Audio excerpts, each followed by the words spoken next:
Jana nimetoka nyumbani, nilikuwa mzito sana.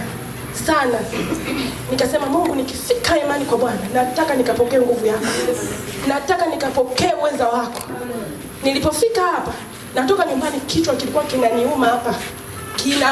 Kinawaka moto.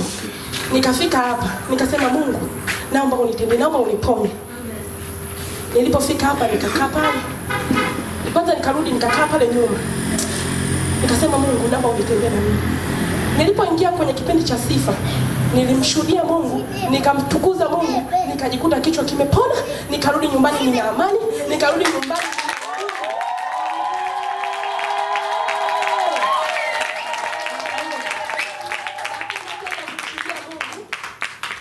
Ilikuwa ile nisema ya mwaka jana, nilikuja hapa. Sikio nilikuwa kwenye kazi zangu, nilikuwa nakuja kwa kulegea. Nilipofika mahali nikasema Mungu, mbona kila nikiota naota nakimbilia pale? Mbona imani nilikuwa nasali kwenye madhehebu mengine. Nilikuwa naota naota nakimbizwa na wachawi, naota nakimbizwa na mamangu mkubwa. Sasa nikasema Mungu, naomba nionyeshe kanisa. Mungu akasema, kila nikiota nakuja nakimbilia hapa. Kila nikiota nakuja nakimbilia hapa. Mtumishi mmoja akaniambia twende pale madhabahuni kwa Bwana. Nikasema sawa, nikaja. Siku ile kulikuwa kuna sehemu, nikatoka nikaenda zangu kwenye mishe zangu huko, nikasema Mungu, kama leo ni siku yangu, basi ikawe ni siku yangu tu. Kwani nilifika hapa. Ilikuwa ni siku ya semina hiyo siku. Nikafika hapa.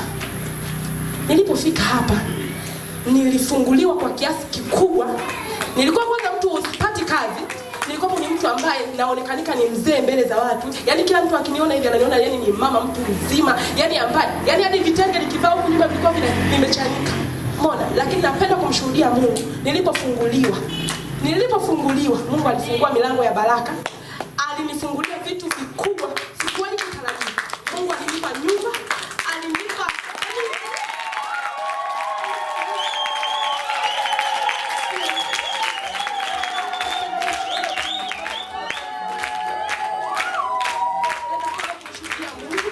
nilijenga nyumba kwa miezi hiyo 3 baada ya kuingia hapa.